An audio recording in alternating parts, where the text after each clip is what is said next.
work against OG. Great defense by OG. Here's Barnes now, driving, attacking with the left. 30 large for Scottie B. It was beginning to look a lot like Christmas until it wasn't. The Raptors blow a 17-point lead in the second half against the Utah Jazz, getting outscored 41-21 in the fourth quarter to lose their 8th game in 10 contests heading into the holiday break. It is demoralizing. It should be demoralizing because it was the second half. You know, we did it in the first half, and then we followed the game plan, and we did a good job defensively, kept them to 55 points and scored 71. Like, for me, what happens there at the halftime for us not to be able to sustain that in the second half? And the excuse cannot be it's a back-to-back and none of that. This is NBA. Like, we know the schedule, how schedule works in this league, and it has to be our mentality that we put winning and we put team always in the first place. The Raptors got out to a hot start once again, winning the first quarter for the first time in back-to-back games since November, and that was all thanks to Scottie Barnes, who was on fire in that first quarter. Barnes put up 13 points in the first 7 minutes of the game. He finished the first half with 24 points, 6 rebounds, and 1 block, along with 4 made threes, nearly tying his career high for threes made in just 2 quarters. In fact, the Raptors as a whole enjoyed a good shooting night, especially in the first half, where they finished 9 of 19 from 3, with OG Anunoby chipping in with 14 points and 2 threes to help the Raptors to a 16-point halftime lead. In the second half, Utah kept chipping and chipping away. Meanwhile, the Raptors, who looked like dynamite in the first half, struggled and slowed down offensively in the second half. Meanwhile, their defense failed them again, allowing the Jazz to hit 9 threes in the second half and drop 71 points, including 23 from Jordan Clarkson. You know, we had 23 assists in the first half, and we talked about that we need to continue moving the ball and playing together, and the way we started that third quarter just gave them life. You know, they ended up having 8 points in transition. It was 0 points in the first half. I think that they gave them some life. They start feeling well. They start making shots, and we did not make our shots the way we did in the first half. You know, we made 9 threes in the first half, only 4 in the second, and we did not do a good enough job of guarding in the fourth quarter that allowed them 41 points there. The Raptors blew the lead against an easy opponent and head into the Christmas break with a disastrous loss on their minds. That being said, Scottie Barnes tied up his career-high 32 points and notched 14 rebounds and 7 assists in the loss, but he's still trying to keep positive through this down stretch. Be happy that I'm playing basketball. You know, I'm grateful every day that I wake up and be able to go out there and play NBA basketball. You know, it's the best. Even coming off last night's loss, you know, wake up happy that you're about to play another game. I love those back-to-backs, being able to play another game right after another. I just love basketball. So, you know, I'm happy to play the game of basketball and be able to play with our guys. So I'm excited every practice, every game. I look forward to it. Now, post-game, questions loomed about lineup changes and whether Coach Rajakovic, given the fact that this team is 2-8 in their last 10 games, will be able to make some kind of drastic change to the starting lineup and tweak their rotation. We're looking at always when we talk about it, what, how, why, who. You know, those are the questions, and how all of that affects everybody else. Sure, we can mix up rotations. We're mixing up during the game, and you know, it's not like we have Steph Curry sitting on the bench and I am going to put him in there. I'm not keeping him on the court. You know, it's constantly we're looking at, we're trying to get some chemistry. We're seeing some improvements like we did it first half. We did first half. You know, why we didn't do second half? That's the question for me. It's not really about lineups. It's like the same people were on the court in the second half as well, but we were completely different the way we played in the second half. So, where do the Raptors go from here? They're now 7 games under 500 and 1 game back of the final play-in spot in the East. They play 9 of their next 10 games on the road, including an 11-day West Coast road trip to start January. And given the fact that the Raptors are 3-9 on the road to start this season, that's going to be a tough stretch. Now for the film room, we have to break down how the Raptors lost that lead in the fourth quarter. So one more time before the holiday season, let's go to the film room. It won't take up too much of your time. I just want to break down why the Raptors got into this mess. It is Christmas Eve, so I want you guys to enjoy your Christmas and your holidays because, yeah, that Raptors game, especially the second half, absolutely sucked. It was a combination of defensive mislaps, offensive stagnation that led to the Raptors losing in a bad fashion, like terrible fashion. So let's talk about the defensive side of the ball because I think the offense was pretty clear. The Raptors got away from moving the ball a lot more. They were missing their shots.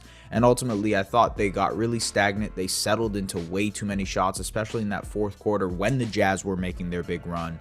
On the defensive side of the ball, it was where they weren't cleaning things up at all. And Utah got out and they scored 71 points in that second half. So that's how they won that game. I thought Scottie struggled tonight against Lauri Markkanen, just unable to kind of track him in these off-ball movements. He gets caught on the alley-oop here to start the fourth quarter. And then in a fast break type situation, pseudo transition, Jordan Clarkson draws the help to Chris Dunn for three. Again, I think this is fine in theory. You're technically helping off of Chris Dunn, who's not a good career shooter, but at the same time, there was no commitment to even try to close out. That's just like lackadaisical effort, if you will, on the defensive end.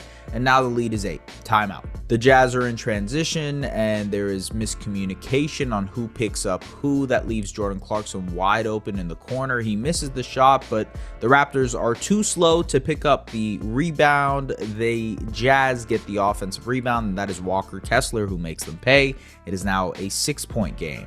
Just ATO play here. The Raptors kind of scramble on a bunch of these switches. Gary Trent Jr. gets caught on the Walker Kessler screen. Precious Achiuwa isn't there to step up on the screen either, and that leads to a wide open shot for Jordan Clarkson. For a team that was trying to pride itself on defending one-on-one more often, they are sending tons of nail help in this game. And while I understand Jordan Clarkson was doing well, at the end of the day, it made them pay. Chris Dunn here once again with another 3 in the fourth quarter. This play is just weak point of attack defense from Dennis Schroeder. He is giving so much space to Chris Dunn, and that is a negative. Sometimes you don't want to give him that much space because it gives him a driving lane. So now Chris Dunn is able to create separation, and Precious is forced to come over and help.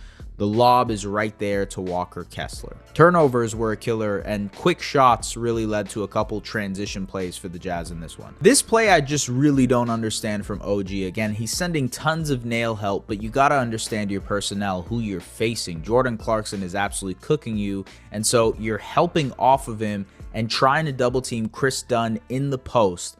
Dunn just makes a nice play to Jordan Clarkson, wide open 3. That's just way too much help. And yes, Clarkson misses the shot, but because it flew by on that closeout, he's there for the offensive rebound and the tip-in. Transition once again off of a quick shot for the Raptors. This time Clarkson sends it to Markkanen, and now the Jazz are fully in rhythm. They are running, they are playing hard, they are cutting hard. You've got them back in the ball game here. They feel like they can win.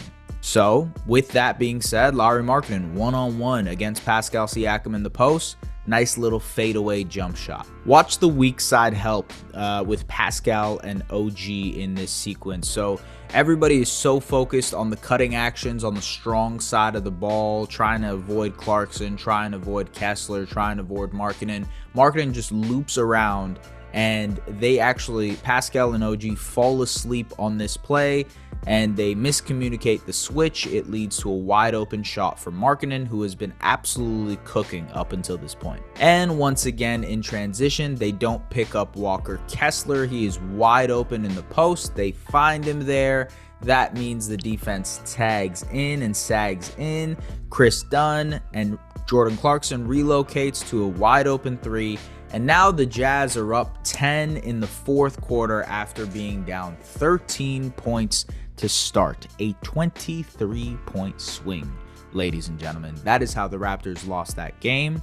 And you know, there was a lot of discussion about, you know, post-game comments from Darko Rajakovic. There were, you know, a discussion about maybe lineup changes, starting lineup changes. And while I do agree that maybe to a certain extent those could help this team, you know, the bench lineup, especially in that fourth quarter with Scottie Barnes, really struggled to kind of create things offensively. It led to some transition opportunities for Utah, and Utah was able to feast off of those transition opportunities. It got them back into the game. But ultimately, it's just like, yes, you can change that, right? And maybe the Raptors end up winning this game. Maybe. You can argue that. But the thing is, they're also 2-8 in their last 10. They haven't had a good win. And what I mean by good win is like an impressive win. Outside of the Suns in November, they haven't had an impressive win in December. The Hawks game that they won was not impressive. If they won both, that would have been impressive. They beat the Hornets, a brutally injured Hornets team. Sure, okay. Neither of those wins are impressive. They have been really, really bad. They've been playing some of their worst basketball in December. And it's tough to watch, man. To be honest with you, it's pretty tough to watch. And I'm very curious to see what comes next for this Raptors team, because they, like I said, they are going on a long road trip. The Raptors have not been good on the road this season. Maybe they can turn that around out west. But for the most part, things could get ugly really quickly. Let me just say that. And I wonder how much longer we kind of see this iteration of the team, if you will. But it is the Christmas season. I imagine no trades are going to be happening on Christmas Day or Christmas Eve. That would be wild and chaotic and very, very unlike the Toronto Raptors to operate that way. So we'll probably be dealing with that in the new year. With that being said, ladies and gentlemen, thank you very much for tapping in. I hope you guys have a happy holidays. Merry Christmas if you guys celebrate. Happy New Year's. Celebrate responsibly.